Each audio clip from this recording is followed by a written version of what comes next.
Bonjour, bonjour. Ici aujourd'hui on parlait nourriture, dans un attirail un peu particulier, parce que je sors de la douche, mais parce qu'en fait la vidéo de cette semaine ça va être, comme vous avez vu sûrement dans le titre d'ailleurs, une semaine dans mon assiette.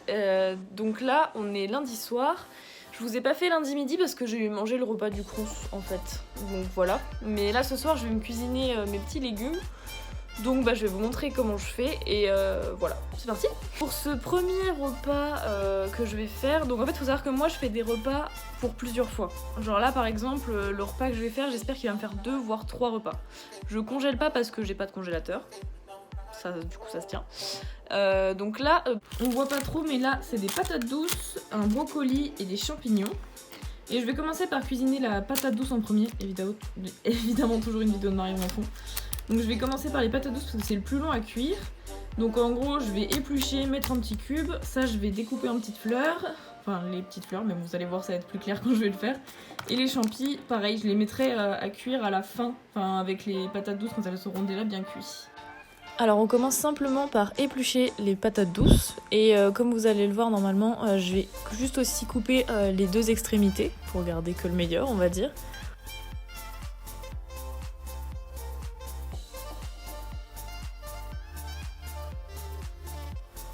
Ensuite, je vais les couper en sorte de grosses lamelles pour pouvoir faire des petits cubes ensuite. Donc moi j'essaye de faire des cubes assez fins pour que ça cuise relativement rapidement. Donc c'est sûr que plus vos cubes seront fins, plus ça cuira rapidement.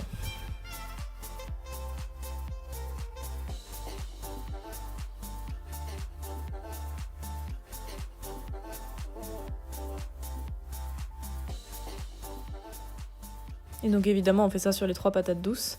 Ensuite je remplis ma poêle donc avec les patates douces et avec de l'eau à peu près à la hauteur des patates douces, un peu moins. Et je recouvre et je laisse cuire tout seul. Ensuite on passe au brocoli, donc pareil là je coupe l'extrémité du pied et ensuite je vais couper toutes les petites têtes du brocoli. Et vous allez voir juste après, je garde aussi un morceau du pied, pas entier mais je garde une grosse partie du pied quand même. Donc voilà, là ça permet aussi de faire cuire plus vite, comme on coupe les petites têtes, ça va cuire plus vite. Et voilà, je coupe en tranches pour ce que je garde du pied. Et après on passe aux champignons, donc pareil, je coupe encore l'extrémité du pied. Et ensuite, comme là ils étaient un petit peu anciens, j'enlève la peau entre guillemets, donc en gros je prends par le dessous du champignon et je remonte, et ça part vraiment très très facilement.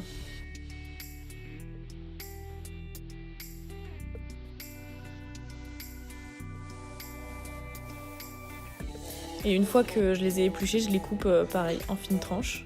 Donc là, ce que vous pouvez voir, c'est que la poêle du fond, donc c'est mes patates douces qui sont en train de cuire, et je rajoute les champignons. Et dans la casserole qui est juste devant, c'est les brocolis. Bon, alors comme j'ai pas de couvercle, j'ai mis une assiette creuse par-dessus, et ça marche aussi. Là, j'ai voulu tenter de mettre un petit peu de pâte de miso pour mettre un petit goût, et franchement, c'était sympa. Mais vous pouvez très bien faire sans, ça marche aussi. Un peu de sel, un peu d'huile d'olive, donc ça c'est quand ça commence à être cuit. Je laisse ouvert, enfin j'enlève le couvercle pour que l'eau s'évapore. Et ensuite, on met en place dans l'assiette quand tout est cuit.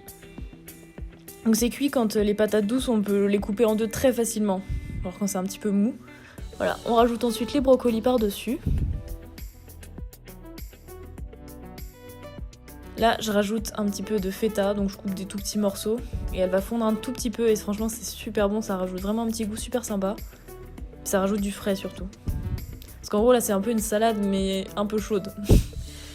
Après c'est comme vous préférez, vous pouvez même manger ça froid aussi, c'est très bon. Là c'est un mélange de petites graines pour les salades.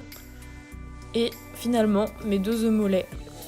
Ça je vous montre pas parce que je vous ai déjà montré plein de fois dans d'autres vidéos. Alors on est mardi midi et pour ne pas beaucoup changer, je vais manger la même chose qu'hier parce que c'était prévu. Juste à la place des œufs, je vais faire réchauffer des petits émincés végétaux qui sont très très bons. Je vais vous les montrer juste après. Et sinon, au niveau assaisonnement et tout, je vais faire exactement pareil. Comme vous allez le voir, on met juste de l'huile de tournesol dans la poêle, les émincés, et juste avec, je vais mettre à réchauffer tout ce que j'avais la dernière fois. Et du coup, pendant que ça chauffe, je vais manger des petits fruits. Donc là, c'est juste des clémentines. Je vais voir si je mange un kiwi aussi, parce qu'apparemment, c'est mieux de les manger au début du repas. Donc écoutez, allons-y, ça va me caler avant. Et voilà ce que ça donne pour aujourd'hui. Donc j'ai mis un petit peu de feta et voilà. Ça change pas grand chose mais vous allez voir, c'est super bon. on se retrouve, on est mercredi et vous allez vous dire mais Camille, on n'a pas vu ton plat hier soir. Oui, c'est complètement vrai. En fait, ce qui s'est passé, c'est que j'ai mangé encore exactement la même chose que le midi. Genre vraiment, c'était exactement pareil. Du coup, je me suis dit bon, il n'y a pas vraiment d'intérêt à remontrer ça. Mais là, ce midi, du coup, je n'ai plus de brocoli, patate douce, champi. Donc, je vais faire des petits gnocchis à la patate douce. C'est parti. Donc comme vous pouvez le voir, c'est mes petits gnocchis à la patate douce. Encore une fois, un petit peu d'huile d'olive dans la poêle, les gnocchis, et on les laisse juste réchauffer doucement, donc faut pas qu'ils crament. Et avec, j'ai fait des œufs mollets comme d'habitude. Et là ensuite, je vais vous faire un petit smoothie, parce que je me suis rappelé que j'avais un blender chez moi, que ça pouvait être très cool. Donc on voit que je m'amuse bien. Donc dedans, je vais mettre 2 kiwis, une clémentine et une banane. Donc là, je coupe très grossièrement juste pour que ça aide un peu le blender, donc j'épluche et je coupe. Vous pouvez mettre tout ce que vous voulez dans un smoothie, c'est ça qui est trop bien. Moi je prends avec les fruits de saison que j'ai chez moi, donc tout ce qui est agrumes, tout ça, bananes, allez-y, il n'y a pas de problème. Et kiwi évidemment. L'avantage c'est que vous pouvez passer plein de fruits en même temps, donc moi j'aime bien, ça m'en fait manger plein. Et voilà, vous avez plus qu'à verser dans une tasse. Et évidemment la petite paille en métal, pas de paille en plastique s'il vous plaît. Coucou, je vous retrouve, c'est l'heure du goûter et donc j'ai un peu craqué. D'habitude je mange juste une banane, une petite barre de céréales et tout. Mais là je suis allée malade en ville tout à l'heure et je suis passée devant la Micaline. Et j'ai pris 2 petits cookies parce qu'ils sont vraiment trop bons là-bas. Du coup voilà, mais bon, c'est mon petit plaisir de la semaine donc voilà. Bon, quand j'ai dit petits cookies, j'ai peut-être abusé parce qu'ils sont gigantesques. Alors ce soir, je vais finir mon reste de gnocchi de ce midi. Mais ce coup-ci, je vais pas le faire avec des œufs, je vais faire avec un peu de chou chinois. Je vais vous montrer, j'en fais une petite salade toute simple et voilà. Donc bon, pour l'instant, je vous montre des trucs très simples. Mais c'est ce que je mange tous les jours, alors bon, je pense que c'est approprié. Voilà, bon bah du coup les gnocchis, je vais juste les faire réchauffer à la poêle, donc ça je vais pas forcément vous montrer. Je vais juste vous montrer comment je coupe mon chou chinois et comment je le mets en salade. Voilà. Donc pour le chou chinois c'est plutôt simple. Là j'enlève juste les feuilles qui étaient un peu abîmées parce qu'ils commençaient à être un peu vieux. Et ensuite j'arrache du coup les feuilles une par une jusqu'à ce que j'en ai une quantité qui me convient à l'œil, quoi, qui me fera une bonne salade. Donc voilà, là j'en prends quand même pas mal. Et ensuite juste je coupe en tranches entre guillemets, hein, on va dire. Et voilà, et je coupe tout comme ça. Et ça fait le taf. Ensuite pour l'assaisonnement, huile d'olive, sel. Et vous pouvez aussi rajouter des petites graines comme je vous ai montré dans une précédente recette.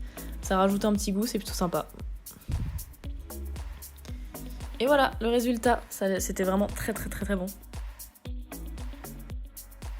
Hello! Alors on s'est pas vu à midi, mais j'ai une bonne raison, c'est que j'avais une réunion pour les cours et tout.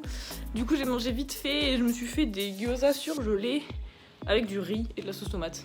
Donc bon, je me suis dit c'est pas le plat de l'année, niveau cuisine on n'est pas trop là, donc voilà. Mais ce soir je suis allée me chercher des patates douces, vous allez me dire encore, tu fais que manger ça? Oui.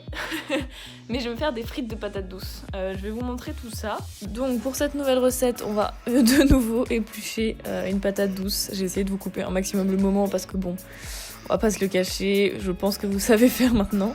Et donc pour les frites, je les coupe pas du coup en cubes, vous vous en doutez bien. Je coupe en frites et j'essaye de couper assez fin. Pareil, hein, pour le temps de cuisson et tout, c'est quand même beaucoup plus simple. On assaisonne donc tout dans le grand bol, on met de l'huile d'olive. Ensuite j'ai mis un mélange d'épices à guacamole, enfin du sel évidemment avant, mais voilà. Donc on voit pas trop mais j'ai galéré à faire sortir les épices du pot. Et ensuite un peu de curry. En vrai vous pouvez mettre un peu tous les épices que vous avez chez vous, hein. C'est vraiment à votre convenance. Moi j'en ai pas beaucoup, donc j'ai fait avec ce que j'avais. Et après hop, les mains dans la pâte pour bien homogénéiser et mettre des épices sur toutes les frites. Et après, hop, alors moi c'est un tarte révolution, alors ça a pas super bien marché, un vrai four c'est mieux, mais c'était bon quand même.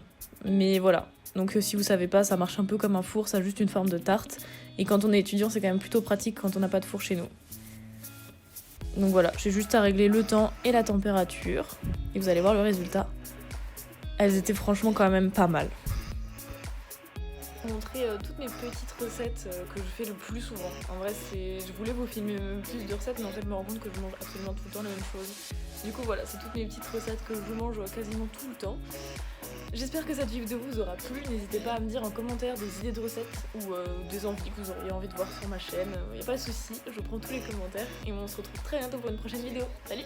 I want you to show me how to get to know someone like you, someone like you.